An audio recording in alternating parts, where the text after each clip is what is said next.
You're listening to an Airwave Media Podcast.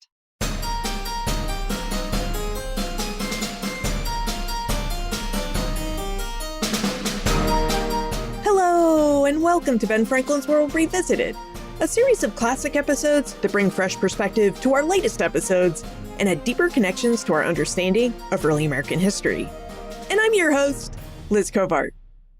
Each November, we Americans come together to celebrate Thanksgiving, a holiday that invites us to reflect on gratitude, community, and the stories we tell about our past. But what do we really know about the origins of this holiday? What did the first Thanksgiving actually look like, and who are the people who made it happen? In honor of Thanksgiving, we're revisiting our 2018 conversation with Rebecca Fraser, author of The Mayflower, The Families, the Voyage, and the Founding of America. This rich conversation offers a look at the English separatists or pilgrims who settled in Massachusetts. It explores who they were, why they came to North America, and what their life was like in the early years of Plymouth Colony. Now, during our exploration of the Plymouth Colony, Rebecca reveals who the Pilgrims really were and what prompted their dramatic migration across the Atlantic Ocean, what life was like aboard the cramped and storm-battered Mayflower, and the information we have about how the Pilgrims established Plymouth Colony and celebrated that so-called first Thanksgiving. All right, are you ready to revisit the world of Plymouth Colony? Let's go meet our expert guide.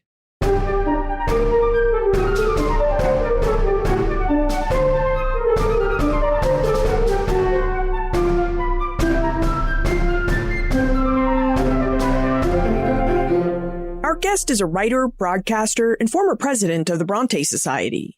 She's the author of 3 books, including a biography of Charlotte Bronte, The People's History of Britain, and her most recent work, The Mayflower, The Families, the Voyage, and the Founding of America. Welcome to Ben Franklin's World, Rebecca Fraser. Thank you. Great to be here. Rebecca, your visit with us is so timely because this is the week that we celebrate the Thanksgiving holiday in the United States. So I know we have lots of questions about Plymouth Colony, the Pilgrims, and of course, about the Mayflower. Now, for some of us, our education about early American history starts with how the Pilgrims established Plymouth Colony in 1620, and then went on to enjoy that first Thanksgiving with local Wampanoag people in 1621. But we also know a lot of what we learn about this story is based on historical memory and not historical fact. So I wonder if we could start our exploration of this story with the Pilgrims. Would you tell us about the Pilgrims and who these early European settlers in Massachusetts were? Well, in this instance at Plymouth, they were 101 people on the Mayflower, and then the crew were extra, men and women mainly in their 20s and 30s, who are mostly members of an illegal separatist church, which began in England, but now also included members of illegal churches from the southern coast of England as well as the north, and also some French and Flemish Protestants living in Leiden who had to settle in America because no one else would have them. And they all met at a minister called John Robinson's house in Leiden, and some lived in huts in his garden. There was a huge housing crisis in Holland because of the war between Holland and Spain, its overlord, and Protestants were pouring into the new Protestant Republic, fleeing the Spanish. So there was a huge refugee crisis, rather like today.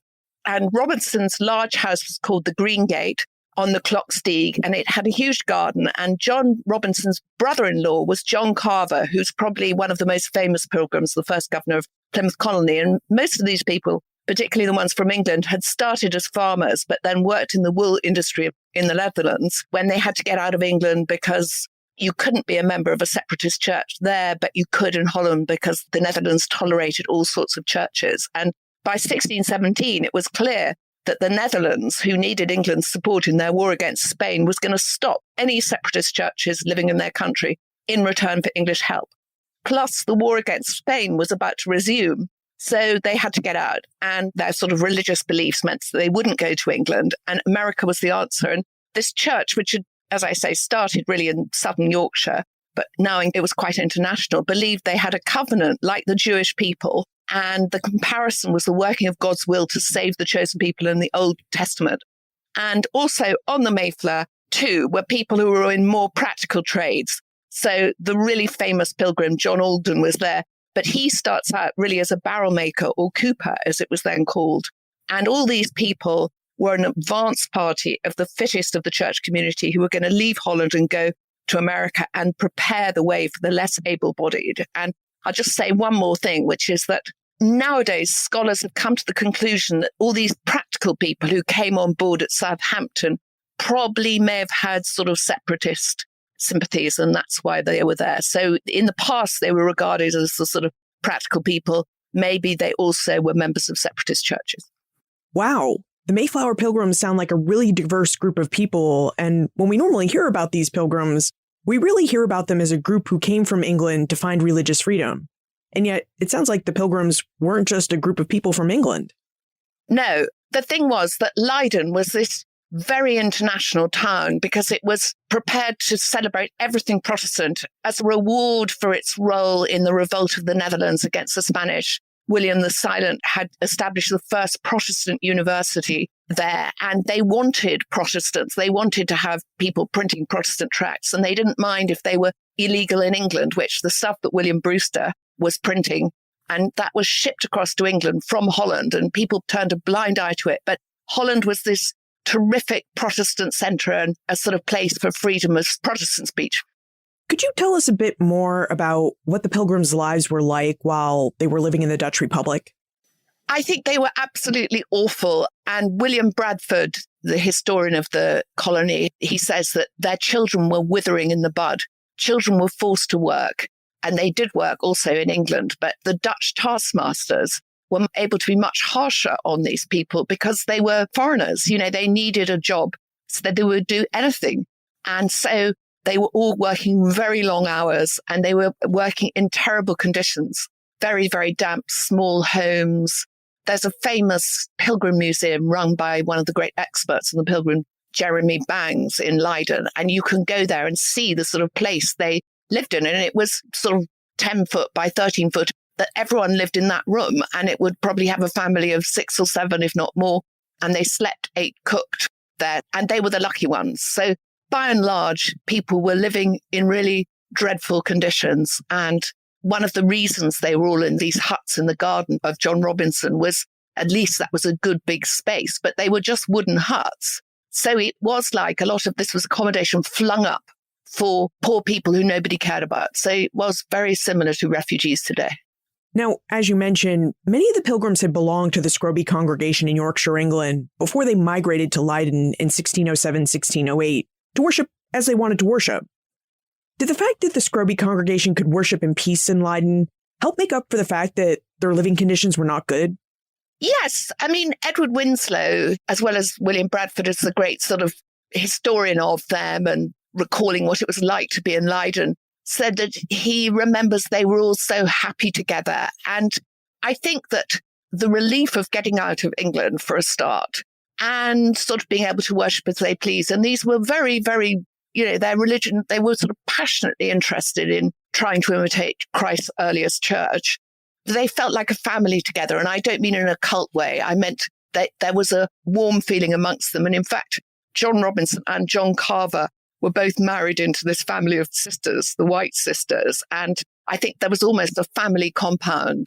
So there was sort of great warmth amongst them, but they were also getting very fed up of Dutch ways. They didn't really approve of the Dutch churches, and they were homesick for England. I mean, the English people were. They couldn't go back. And also the truce was coming to an end. So they had to go somewhere new. And America was pretty exciting. We've been discussing how the Pilgrims moved to the Netherlands because they were religious separatists. Do we know how their faith differed from Anglicanism, which was the dominant faith in 17th century England? Basically, separatists create a little separate church, which is separate from the Church of England. And John Robinson was always very anxious that the Scrooby Church should not be described as a separatist church, although it was, because this was very upsetting to people, the idea of being separatists, separated from their sort of beloved mother church. And in fact, when the Massachusetts colonists arrive in New England, the people in Plymouth are very worried that they're going to be looked down on and no one will talk to them because they are a separatist church, because it was a dirty word. And in fact, really what happens is that once the Anglicans get to New England, they are known to historians as non-separating Congregationalists. But that's a sort of contradiction in terms, because what happens is they drop the prayer book, which was one of the conditions of the Church of England, which separatists didn't like because it was too middle of the road. So in fact, they are pretty separate once they get to New England. But basically, the people who arrive in Massachusetts are all members of the Anglican Church, and the people who go to Plymouth are all separatists. But then there's a lot of sort of, they're 3,000 miles from England, from the Archbishop of Canterbury. So new churches develop, the New England way develops. But basically, separatists, they weren't going to try and reform the Church of England from within. And they just decided it was unreformable. And so they decided they must create their own separate churches. But as I said, it was a matter of pain for John Robinson. And in later life, he wanted to say this wasn't a separate church. It was a branch of the Church of England. You raised a really interesting point between Pilgrims and Puritans. Many people confuse the Pilgrims with Puritans, and the Puritans were those who settled in Boston 10 years after the Pilgrims settled in Plymouth. Both groups migrated to what is now Massachusetts for religious reasons, so we have to wonder, what were the differences between the Pilgrims, the group that we're talking about in this episode, who settled in Plymouth in 1620, and the Puritans who settled in and around Boston in 1630? Yes, the Pilgrims who settle in Plymouth, the expedition is led by a separatist church from Scrooby, which then becomes the church in Leiden. It's separatist. It has its own way of doing things. It doesn't have a minister because John Robinson wasn't allowed to get on the Mayflower because investors were worried about his sort of radical nature. But the people who come to Boston come 10 years later. They are also Puritans, but they are not separatists. But they've given up. They are worried that the Church of England under Charles I and the man who becomes the Archbishop of Canterbury, Bishop Laud, that Roman Catholicism is really taking over the Church of England. But they are all members of the Church of England. And then they create their own churches and people become members of those churches. And in fact, as you all know, you didn't have civil rights in Massachusetts unless you were a member of a church. Whereas interestingly, in Plymouth, it wasn't one of the prerequisites. You didn't have to be a member of the church to have the vote. It's really not sort of 40 or 50 years that becomes so. So they were really more liberal in Plymouth, I would say. We've now discussed the Pilgrims' lives in Leiden, how they lived and how they worshipped. What made them decide that it was time to leave the Dutch Republic and go to North America? Was it really the end of the 12 years truce? As I said, their conditions were pretty unpleasant. There was also a very patriotic feeling in England from the sort of mid-16th century carrying on about making Protestant colonies abroad. So there was a lot of sympathy in government circles for making a Protestant colony abroad, even if it was a separatist. But this was rather disguised that they were separatists. So when they were trying to get out of England, when they were trying to get a patent from the government, their leaders said that they would sort of, course, the king was the head of their church, and so on and so forth. And it was really disguised how radical they were because there was a feeling amongst Puritans, and that was a lot of the sort of the political nation of England at that time were Puritans, that there needed to be a fight back against the Pope, who was regarded as the Antichrist, and also the Spanish Empire. And if you could get a Protestant colony out there, you could look the other way at some of its practices, but at least it would be fighting the good fight. And of course, the 30 Years' War begins around the time the Pilgrims are negotiating. So it's all the more urgent to start building a Protestant empire in America. So all of these things mean that, one, there's a sort of patriotic urge amongst the Scrooby Church to create a Protestant colony. Two, there's a lot of sympathy at court and in the Virginia Company for them. And three, the truce between Holland and Spain is coming to an end in 1620. And it's quite possible that Spain would overrun Holland and then they would all be killed. So they had to get out. There was a sort of window for them to get out of Holland. They weren't going to be able to stay. Plus, James I had said, if you carry on allowing these illegal separatist churches in Holland, I'm not going to aid you against the Spanish. So the Dutch had also said they'd got to go. Now, once the Pilgrims decided to leave the Netherlands, they boarded the ship Speedwell in late July 1620 and journeyed to England, where some of them would board the Mayflower. Both ships left for North America on August 5th, but not long after their departure, the Speedwell started taking on water, which meant that all the Speedwell's passengers had to crowd on to the Mayflower. Rebecca, Raymond would like to know what this crowded transatlantic voyage on the Mayflower was like. Specifically, he'd really like to know how the actual voyage compared with the Pilgrims' expectations for what their voyage would be like. Well, I think the answer is, none of them, other than a couple of the crew, had any experience of crossing the ocean. There was just one man who did, and that was Stephen Hopkins. And he had been on a ship which had been shipwrecked on Bermuda, which sort of creates the plot for the Tempest, Shakespeare's Tempest. And he'd gone on to live in Jamestown and then come back again. And he was a leather merchant. And so he had expectations of the transatlantic, but no one else had. So no one really knew what they were in for, except they knew that there was not much room on this ship, which was really very small. It was bigger than the Susan Constant and the other ships that came to Jamestown, which were about 120 tons, but it was 180, which was really quite little. It was 100 foot long and about 30 foot wide. And it had this very unwieldy stern, which was about 30 foot high. So in fact, it was not an ocean-going vessel. So I don't think anyone knew what they were in for. I think they were very excited about going to the New World and getting away. But I think they were very naive. In fact, Edward Winslow wrote a letter back about a year later saying, don't expect North America to be full of inns and fairs where you can buy things. It's beautiful, but there is nothing there. You have to bring everything yourself.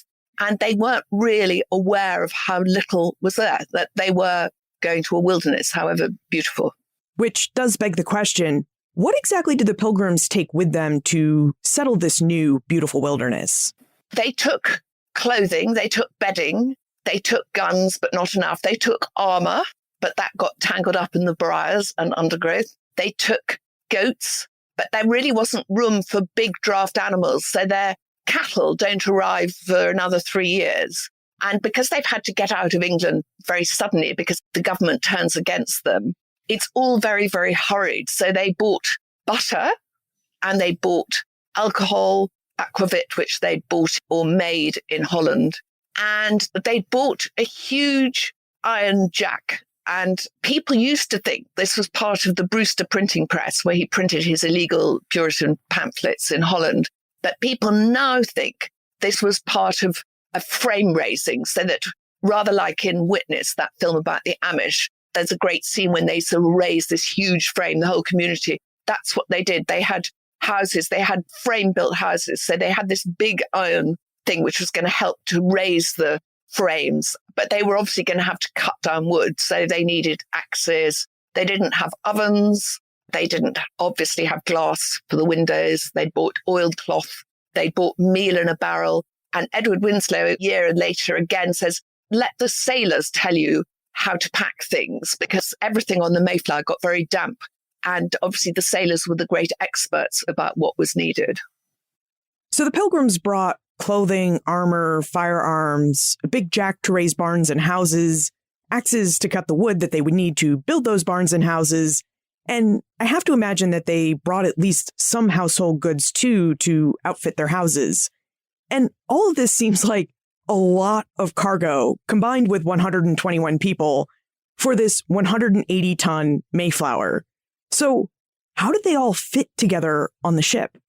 Well, they were all cramped into this really very tiny space just above the hold, which measured 80 by 20, we think. And a lot of stuff had to be left behind, so that if you go into a museum and see this table came on the Mayflower, it almost certainly didn't, because there just wasn't room. There probably almost wasn't room for spindles to spin cloth. It was okay taking clothing and linen, bedding, but things like actual beds and chairs must have come across later. William Brewster had this huge library, 400 books, and whether they may have been on the Mayflower, maybe they were sufficiently compact that they could sort of be squashed in. But the thing was that 2/3 of the church was still back in Leiden. So it was hoped they would come over in other ships and bring other material. But they did manage to bring small, nice things to remind them of home, their families. The white sport, a little writing chest with mother of pearl, sort of japanned.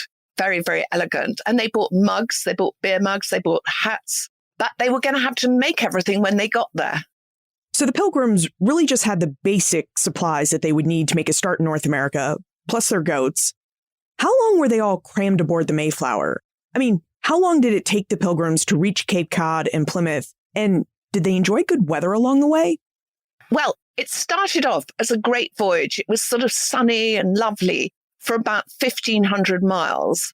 And they prayed on deck, they sang psalms. The sailors were all pretty irreligious and nasty to them, but all was fine. And then mid-ocean, they hit this terrible storm, waves sort of 100-foot high, and it was all terrifying. And John Howland was swept overboard and brought back by a fishing hook, and it became extremely frightening. And then the main mast collapsed. There were 3 masts, and they used this sort of iron jack, this thing that they were going to raise houses with to prop up the mast. But there was a moment when the sailors were saying, we want to go back to England. You know, if the mast actually goes over, that's it. But anyway, they did manage to fix the mast, and then they go on. And I think it was all pretty frightening. And at the same time, there was a baby. Stephen Hopkins, his wife, had a baby, and he was named Oceanus because of the ocean they were on.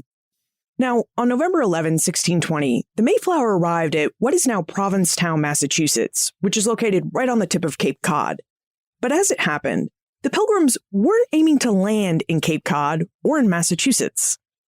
Rebecca, would you tell us where the Pilgrims had hoped to settle and how they ended up in Massachusetts? Basically, we think they were aiming for Virginia, and they had sort of some kind of patent in the name, not of any of them, in the name of a grand gentleman. And they were heading for Virginia, we think. And it's possible, however, they were really heading for New England, because then they would be outside the jurisdiction of Virginia, which was not Puritan. It's thought they were sort of going down, and then the sort of shoals and reefs near Martha's Vineyard made them panic and decide to go back up the coast. And by now, because they'd sort of set off twice, the weather was really quite bad. So they just sort of go up and they land on the top of the crab claw at Provincetown just to sort of put in. But it's obviously not a good place to settle because they need running water. It's too exposed. It's very sandy. They've got to have fields in which they're going to plant crops. But it was landfall at least. And it was a huge relief. And everyone sort of got off the ship, and William Bradford said the ladies needed to wash. And obviously they were probably forced to wash everyone's clothes as well. But at least they'd made land. And what was very exciting was that a lot of the trees were trees which looked rather the same as trees in England, except they were bigger and they were safe. You know, they'd arrived. But they realized they couldn't stay there. It was too exposed. So then they start to explore, and Stephen Hopkins, again, is to the fore because we think he had some Indian words. I mean, other people had Indian words because there were lots of vocabularies of Indian words, of Wampanoag or Algonquian words published at the time. But anyway, Stephen Hopkins was on these expeditions, as was Edward Winslow, as was William Bradford, and of course, Miles Stamford, who was the military leader who'd been a soldier in the Netherlands. So they're out sort of excitedly looking for Native Americans. And then, in fact, William Bradford's foot is caught in a deer trap, and he's very impressed by how clever it is. But anyway, they go on and they're drinking aquavit. And eventually they are attacked by what turn out to be the Nauset tribe. But nothing terrible happens. Arrows are fired at them and the pilgrims fire back, or they sort of brandish a log. And then they decide that the weather is really getting very bad. This is coming to be late November, and they've really now got to find somewhere they're going to settle before the real storms of December set in, when the sea will just be unsaleable. So they go around in a shallop and they cross Cape Cod Bay, and eventually one of the crew remembers that there was a sort of pleasant place, which turns out to be Plymouth Bay, and then they settle there, or rather they land there. And then the sort of house building begins. In fact, on Christmas Day, they start building a common house and they build a platform for their cannon because they have no idea where they are. I mean, the place is full of cornfields. It's rather strange. And the more they walk around, they realize that they're seeing skulls. And it turns out that this was known to Wampanoags as Patuxet. It was a Wampanoag settlement, but they were hit by this terrible plague, the smallpox. And so the people died probably a couple of years before, but their cornfields are still there. In fact, so badly prepared are the Pilgrims because of the rush of getting out of Holland and getting out of England. They don't have grain. So they have to borrow grain from a Native American grave. And they feel very bad about this.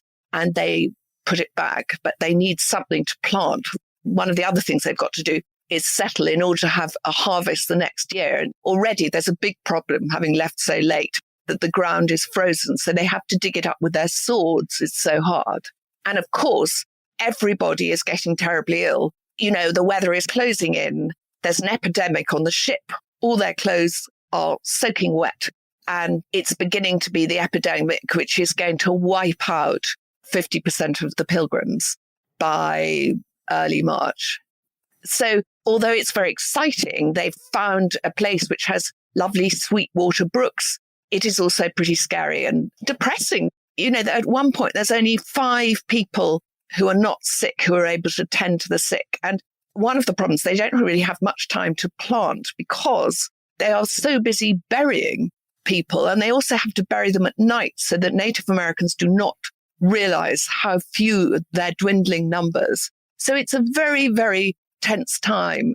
It's really amazing that none of them sort of said, we want to go home. But meanwhile, the sailors are being very disagreeable and saying that, you know, they weren't meant to be staying here. But of course, the only place of shelter is the Mayflower because they haven't had time to build. They haven't had time to cut down the trees and make wattle and daub. You know, they need the Mayflower to remain in situ while they create buildings for themselves to live in. In fact, when they were in Provincetown, the wife of William Bradford, Dorothy Bradford, fell overboard. And it's a matter of huge conjecture why she fell overboard. Some people think it may have been suicide, and this is fiercely resisted by others. But maybe she just found, you know, getting to the New World in late November a very scary prospect. But this obviously cast a blight, as did the ongoing deaths of everybody. And a lot of the people who did die were young men who were meant to sort of come out to cut down the trees.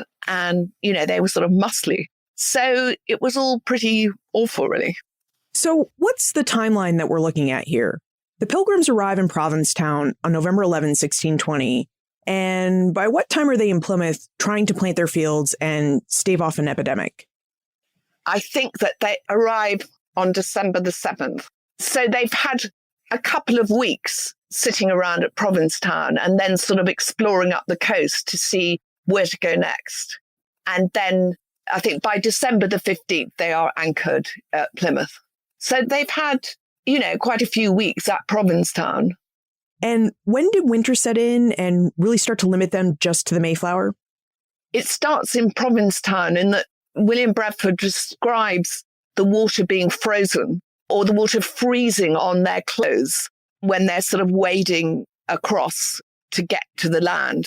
That's sort of pretty soon after they arrive. And it's becoming very stormy and they're really sort of blown onto Plymouth Bay. But it certainly is going to get a lot worse after that. But by December, they are in Plymouth. Now, while the Mayflower was anchored in Plymouth Bay, the Pilgrims decided to write out the rules and regulations to govern their colony.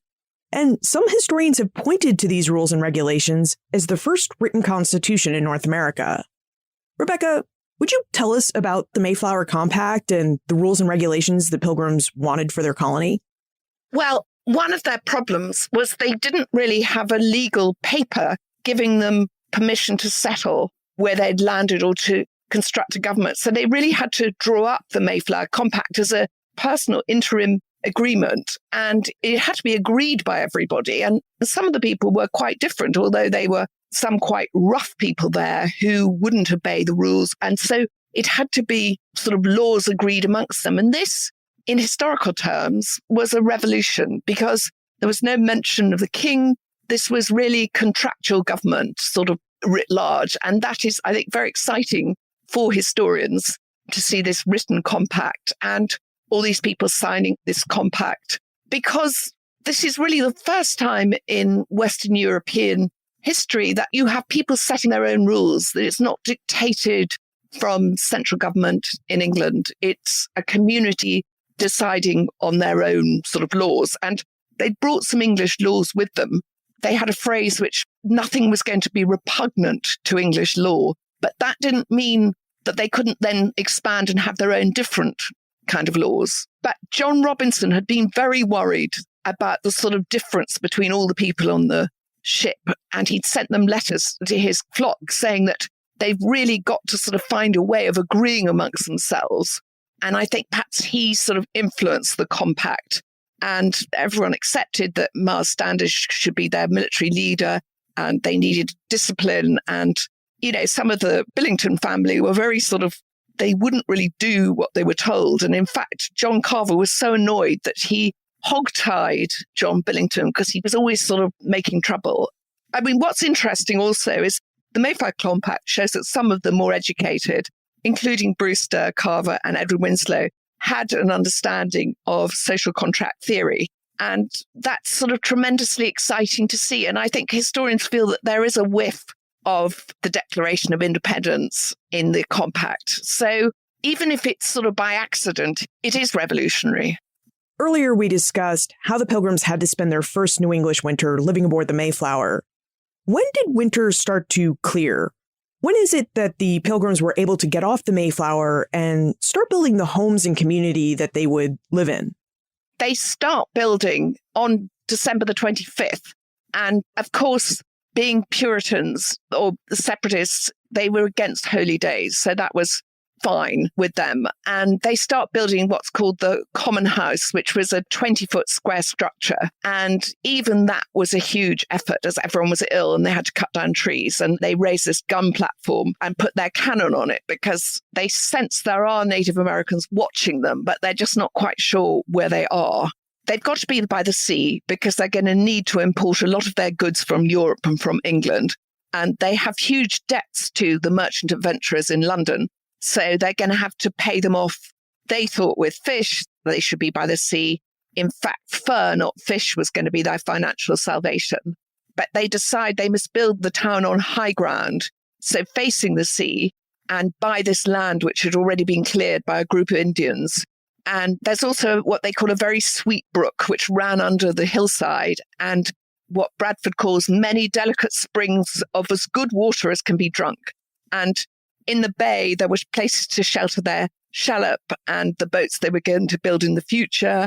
And then on the tall hill, they were going to have a platform, which they were not only going to just have cannon on, but then they could command all the views and see into the bay and see Cape Cod. So they could sort of watch out. It was a sort of defensive position. And one of the real issues was they had to have lots of wood, and there was lots of wood around, and it had to be easy to carry because they were all so sick. So they start really building other houses in January because they need to get the sick off the ship because the sailors keep agitating that they want to return to England as soon as possible because they have no shelter. And they lay out the gardens first, the grounds. And there's a beautiful drawing, really, a sort of document of what they called their meersteads, which was the Dutch word, of all the people who came on the Mayflower who'd survived and where they were going to live. They lived side by side in a street with houses on either side for protective reasons. Your descriptions provide a really interesting look at the daily life for the Pilgrims, or at least what I imagine their daily life to have looked like. Lots of trapping furs, farming food, chopping wood, perhaps building houses and outbuildings, going to church. It really just sounds like if you form the first settlement and there's not a lot around you to do, that life was fairly simple, arduous, and perhaps even boring at times.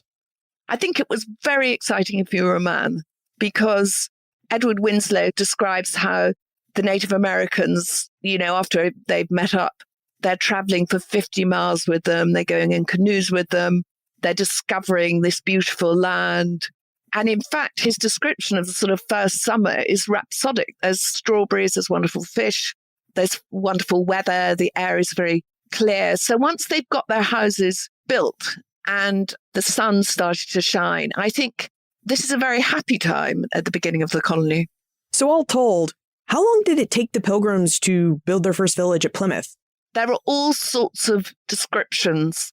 At first, people are sort of living together in common houses, and then they're sort of beginning to slowly build houses out. And in about 1627, which is the date that Plymouth Plantation, the Living Museum, has decided to have their village. That's every family has their own house. And that's because the merchants in London have washed their hands of them and are refusing to help. So they decide to pay them off and just have their own colony on their own and not have to live in a communal way. So everybody's going to have their own house and shares in the cattle. And so that if you go to Plymouth Plantation, you see it pretty well as what it was like in 1627, and that you have all these houses with thatch opposite one another. And there are lots of descriptions of this period. So it's coming together by 1624, but the time it's sort of really everyone has their own house is about 1627. I'd like for us to turn our conversation now to the Pilgrims' interactions with Native American peoples. Because you mentioned earlier that the Pilgrims were on the lookout for Native Americans, and that they even came to North America with a smattering of Native American words. So after we take a moment to talk about our episode sponsor, this is what I'd like us to discuss. What would it take to reimagine the stories we tell about early America? At Ben Franklin's World, we explore the lives, ideas, and experiences that shaped the past and still shape us today. From indigenous foodways to the lives of ordinary people, from the histories of enslaved and free communities to voices long left out of our textbooks. We bring you the full human story of our early American past. Now, this work is only possible because of listeners like you. As Giving Tuesday approaches next week on December 2, 2025, we're asking for your help. Ben Franklin's World is produced by Clio Digital Media, a small nonprofit powered entirely by our community. So every gift, whether it's $5 or $100, helps us keep history honest, inclusive, and freely available to everyone. And because Clio Digital Media is a 501c3 nonprofit, your gift is fully tax deductible. So if you believe that history should reflect everyone's story, please visit benfranklinsworld.com/donate. That's benfranklinsworld.com/donate. And thank you. Thank you for supporting inclusive, curious, and courageous history on Giving Tuesday and all year long.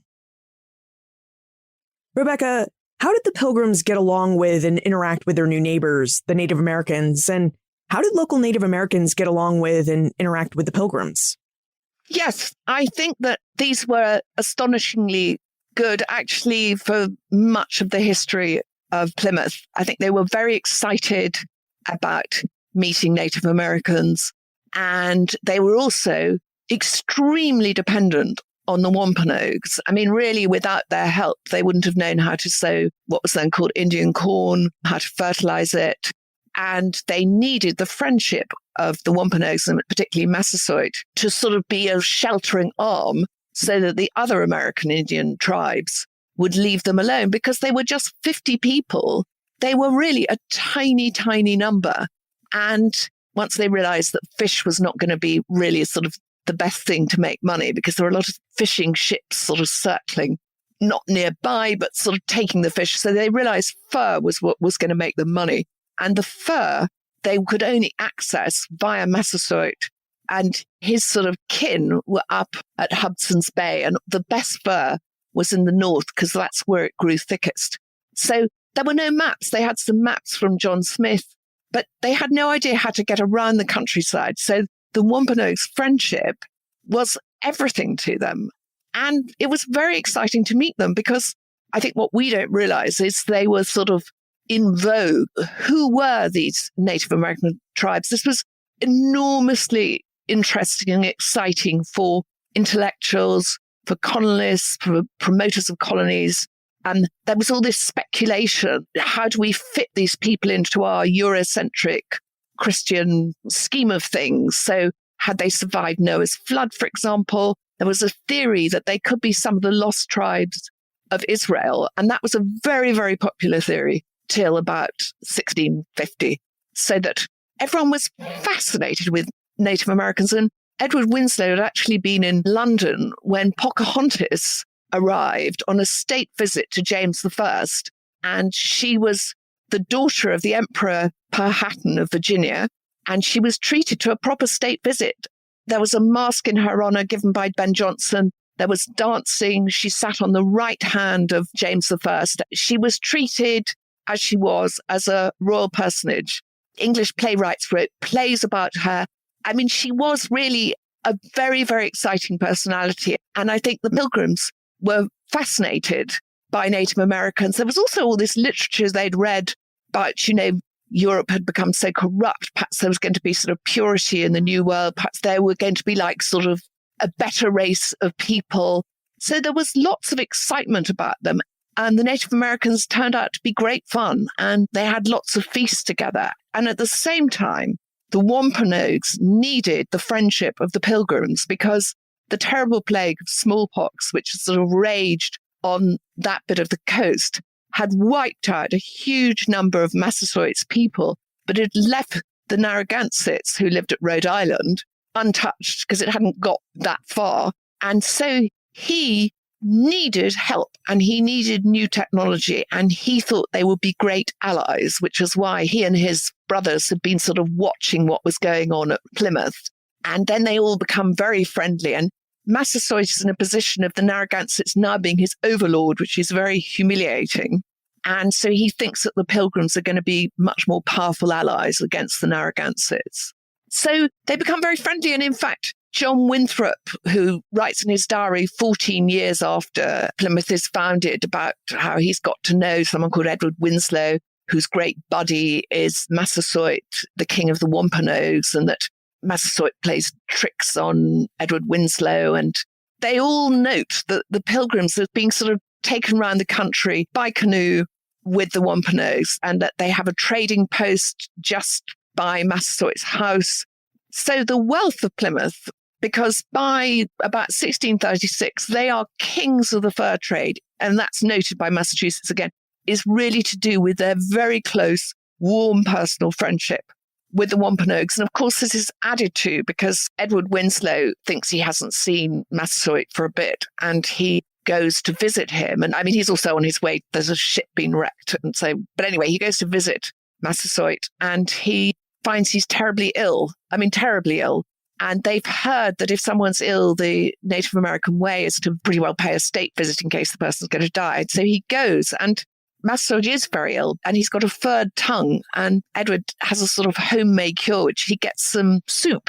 And whether this really cures him, whether this is chicken soup, Massasoit believes he has been cured by Edward. And so the friendship gets warmer and warmer. And I mean, the Pilgrims go and stay in Native American houses. It's really a very warm friendship until Boston is founded. And also Edward writes about the Native Americans, saying this is a very moral civilization. And he's an early ethnographer.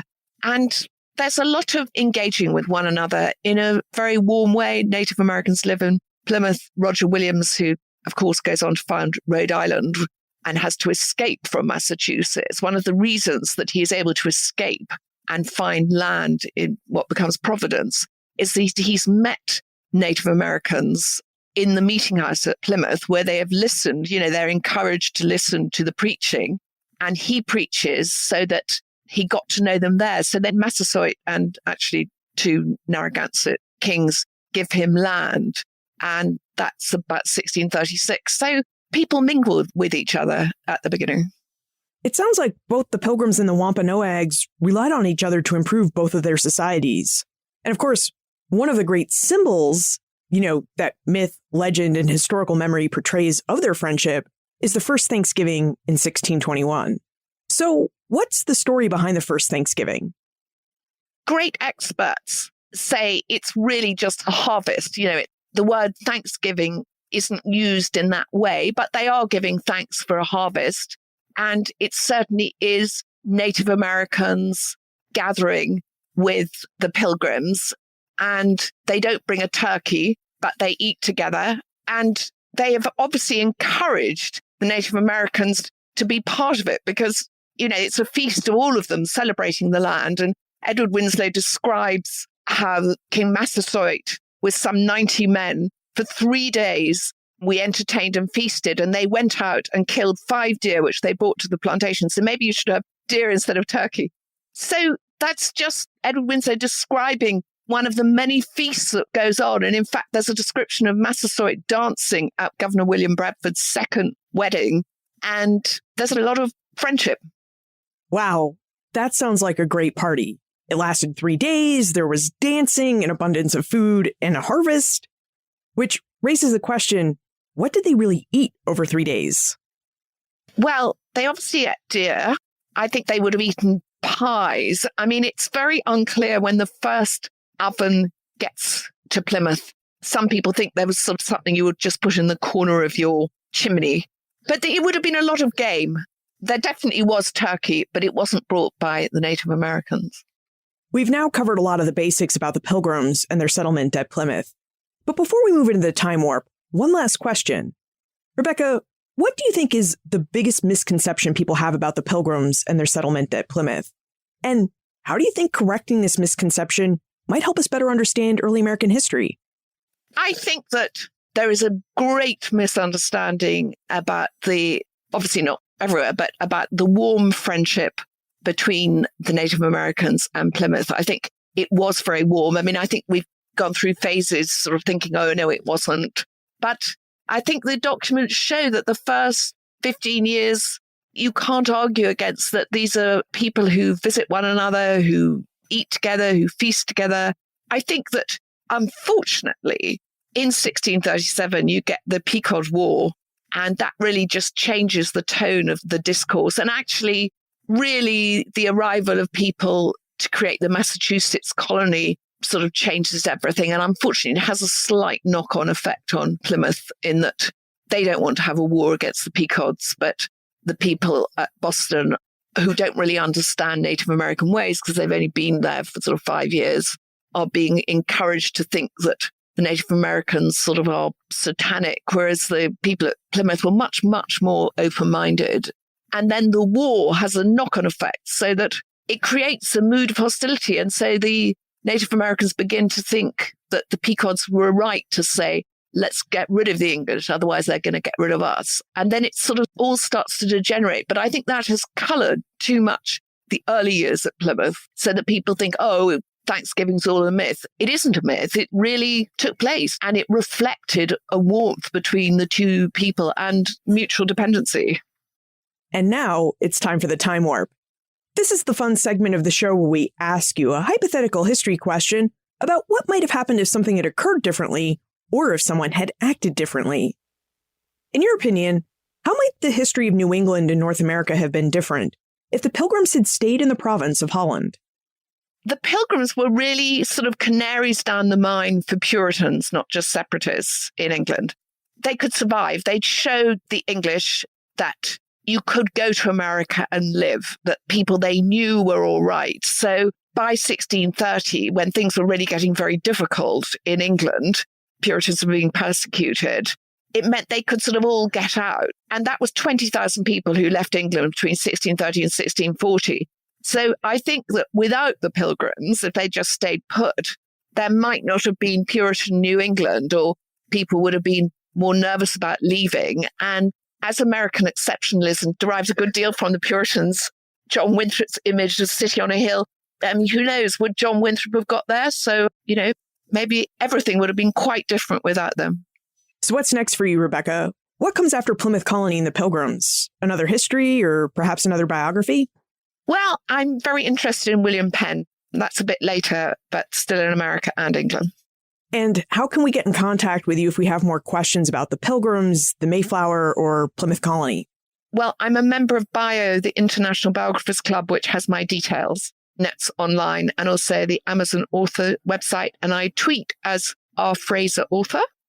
Rebecca Fraser, thank you so much for taking us through the story of the Pilgrims, their settlement at Plymouth, and the very first Thanksgiving. Thank you very much. If we want to understand the Pilgrims, we need to understand something about European history. 17th century Europe was not a place where people could worship any religion they liked freely. It was a place of state-supported religion. In England, that meant the Anglican Church. In France and Spain, that meant the Catholic Church. In the Netherlands, it meant the Dutch Reformed Church.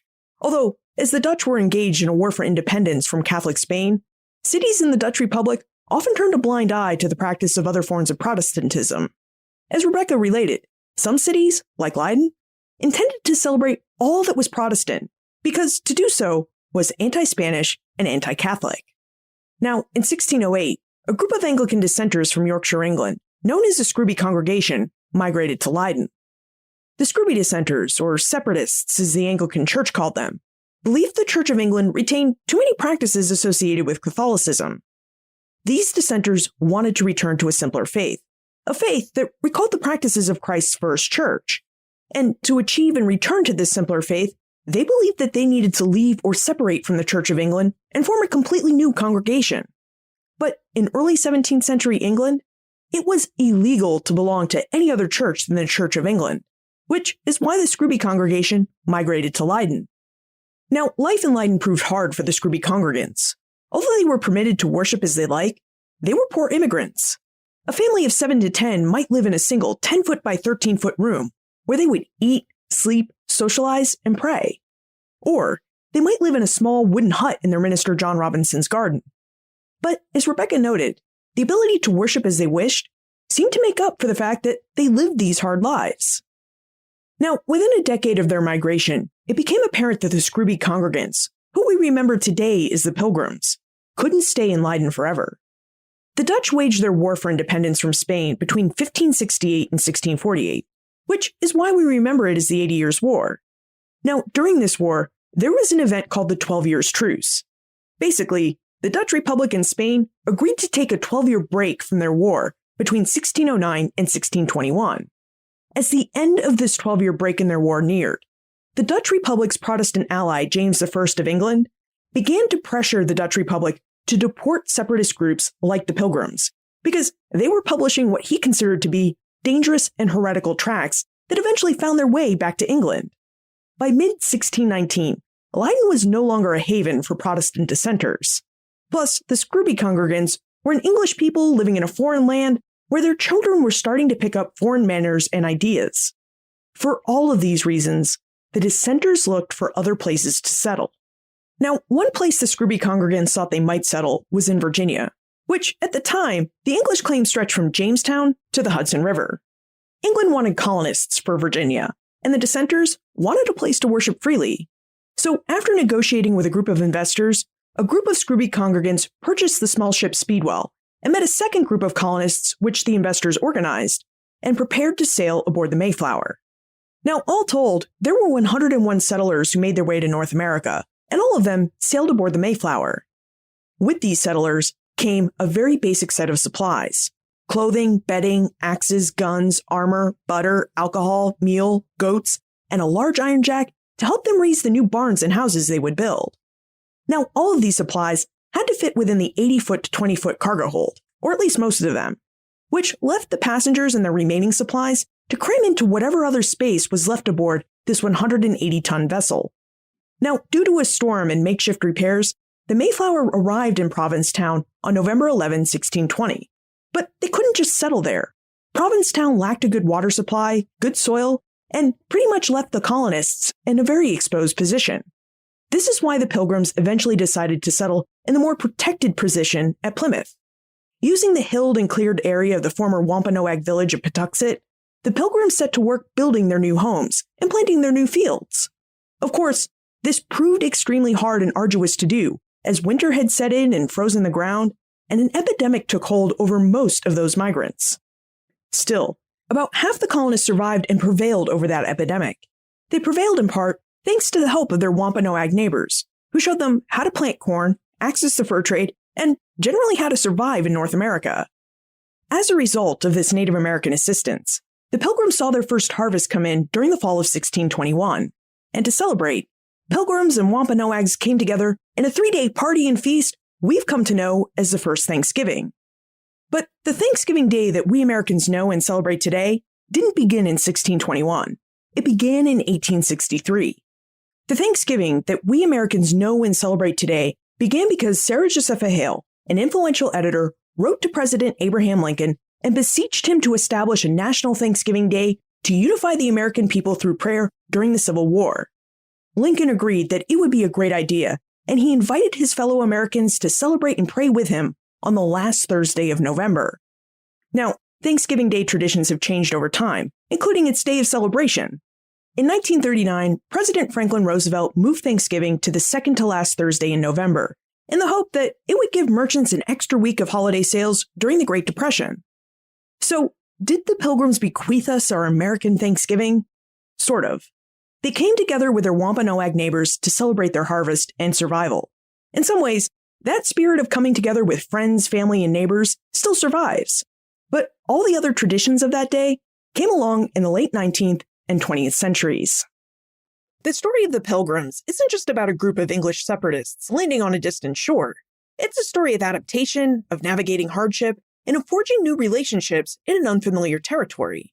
As Rebecca Fraser shared, the Pilgrims were far more diverse, and their experiences far more complicated than the simple Thanksgiving tale that many of us learned in school. From the poverty and persecution that drove them out of England and Holland, to the brutal winter that nearly wiped them out, and the alliance they formed with the Wampanoag people, the Pilgrims' experience reminds us that early American history is rooted in persistence, faith, and fragile cooperation. This Thanksgiving, as you gather with your loved ones and share food and stories around the table, I hope you'll carry with you a deeper sense of the complicated legacy behind this holiday. And if you enjoyed today's episode, I hope you'll consider checking out episodes 290 and 291, which tell the familiar story of the Mayflower's landing at Plymouth from a Wampanoag point of view. Look for more information about Rebecca, her book, The Mayflower, plus notes and links for everything we talked about today on the show notes page, benfranklinsworld.com/213. If you enjoyed today's episode, please tell your friends and family about it. After all, friends tell friends about their favorite podcasts. Production assistance for this podcast comes from Joseph Edelman, Karen Wolf, and Morgan McCullough. Breakmaster Cylinder composed our custom theme music. This podcast is part of the Airwave Media Podcast Network. To discover and listen to their other podcasts, visit airwavemedia.com. Finally, I'll see you next week for a brand new episode about the work that's being done by the American Revolution 250 state commissions.